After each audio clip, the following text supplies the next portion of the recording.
Come on up here. Not that my wife is not a young, lovely young lady, but she's not the one sharing this morning. I meant. This young lady's gone through a lot, and boy, she looks fantastic, isn't she? And doing great. And but more importantly, who she is inside is just amazing, and her love for the Lord and her devotion. And she only attends here, but she helps in a lot of areas too. And we're just so excited that she's here, part of our church, a part of God's kingdom, and shares her faith. And so that's why what she's doing this morning. All right. So I'm really nervous, like when your heart beats really fast and your palms get really sweaty and you're kind of weak and yeah, that's me right now. Okay.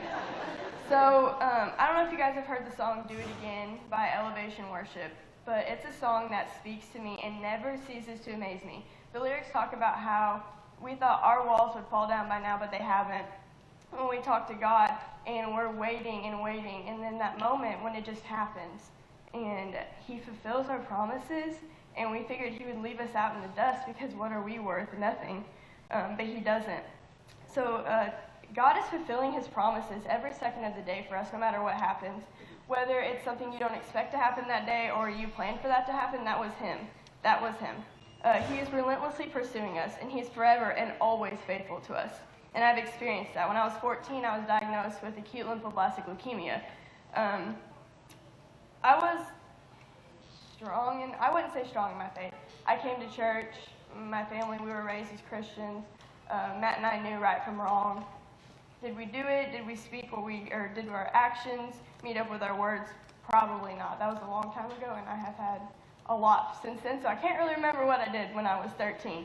But 14, I was diagnosed with leukemia. My first thought was, I'm giving this all to God. My second thought was, well, I got to learn how to rock baldness better than my dad. I'm not really sure if I did that, but I think I did. Anyway, the journey was full of 2.5 years that included huge obstacles I never thought I'd have to jump. I was healthy. I played volleyball. I planned on playing volleyball in college, actually. But that didn't happen, but it wasn't my plan. He showed me in many ways that He is the way, the truth, and the light, as John 14:6 says. And then when I look back on my journey, as I often do, as a reminder for how far He's brought me, I see way more blessings than I do burdens. God has put people in my path in the right place at the right time. He placed them all in my life by His own hands, and He knew that I needed those people. He pieced together every situation, all going according to His plan, not mine. I am healed by His stripes that He bled for me and for everyone. He would do it again and again, over and over, 100 billion times. I struggled on how I was going to live my life for Christ, how I was going to share His word, how I was going to put my words into actions. So I told Him I wanted to inspire people with His word and with His ways, not my ways. Cancer was never a part of my plan. I don't think it's a part of anyone's plan ever. He planted a seed in me from the day I was diagnosed. 2.5 years later, I'm cancer-free, in touch with my faith, and now I can see how much greater His plan was, not mine. The seed is definitely still growing. And I'm so thankful to have a loving Father who washes me clean when I can never earn it, and especially when I don't deserve it. Jeremiah 29:11 says, "For I know the plans I have for you, declares the Lord, plans to prosper you and not to harm you, plans to give you hope and a future." The Lord promises to stay faithful, and He blesses us, as I said before, every second of the day. And that's so hard for me to, when good things happen, I'm like, oh, great, I did this. But it's not me. It's Him. Everything is Him. And most people don't see that. But when you start to see that, it's a whole different life. Seek first His kingdom, for God has a great plan for you, and He can't wait to fulfill His promises. There's never been a moment He wasn't by my side, and there's never a moment He won't be by yours. So lastly, I would like to thank you guys for everything you guys have done. You've lifted me up in prayer from the very first, for the very first day. This truly is the best church family, and I'm so thankful, and I could never express how much I love you guys. Thanks.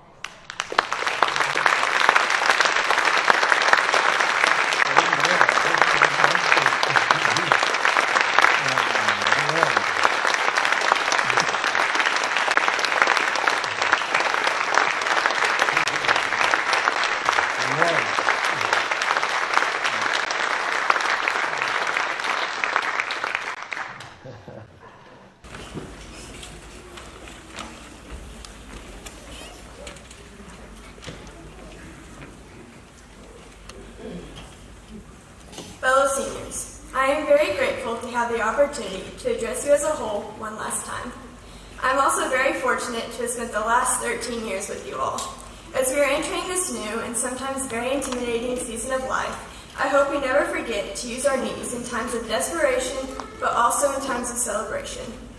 When it seems like nothing is constant in your life, one very important piece of the puzzle always is. God has prepared each and every one of us specifically for the journey that awaits us after these last few moments and days filled with special memories. Looking ahead into the future my freshman year, I was so excited and I could not wait to be a senior, a top dog, and a role model to the younger students, as I'm sure you all were as well. I thought I was ready to take on the world. Little did I know there were some big lessons I had yet learned. Standing here today, I feel as if I'm equipped with the right tools and mindset that the last 4 years have taught me to be successful in every way. While tragedies may have occurred differently for each of us, the end result is something we will never forget. I am very excited, nervous, and blessed in so many ways. Excited for what the coming years hold. Nervous because I have to learn how to live on my own. And blessed because I've had the opportunity to travel through different school buildings with each of you. You all have helped shape me to be the person I am today, and you have been there for me since the very beginning. While I feel as if we're just being catapulted out into the world with absolutely no direction, or at least I do, I hope we all remember how prepared we really are for this, what seems very daunting task. Our teachers and our parents have worked very hard for the last 13 years to get us where we are sitting in this exact moment. It's been really hard for me to grasp the fact that I'm actually graduating. I feel like it was just yesterday when I was walking into these hallways for the very first time.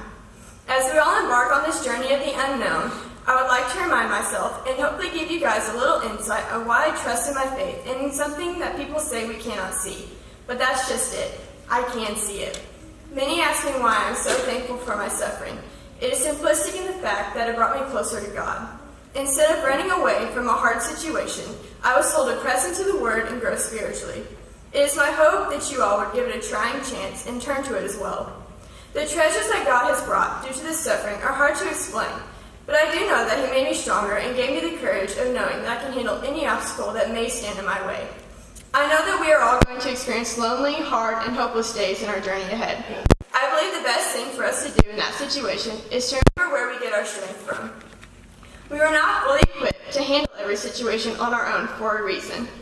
When we hand over those situations to God, the glories that will come from and through Him will be overwhelming in the best ways possible.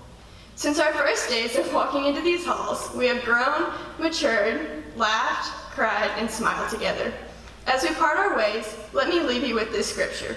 Philippians chapter 4, verses 6 through 8 states, "Do not be anxious about anything, but in every situation, by prayer and petition, with thanksgiving, present your requests to God.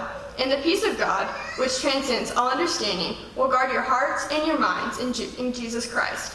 Finally, brothers and sisters, whatever is true, whatever is noble, whatever is right, whatever is pure, whatever is lovely, whatever is admirable, if anything is excellent or praiseworthy, think about such things." We are about to experience many situations we may not know how to handle, but that's the joy of it all. When this occurs, we are meant to hand it over to God so we may see the glories He cannot wait to reveal to us. Thank you all again for being my Bulldog family. I couldn't have picked out better individuals if I tried. I have certainly been blessed beyond my own belief. So, here's to the class of 2019. Thank you.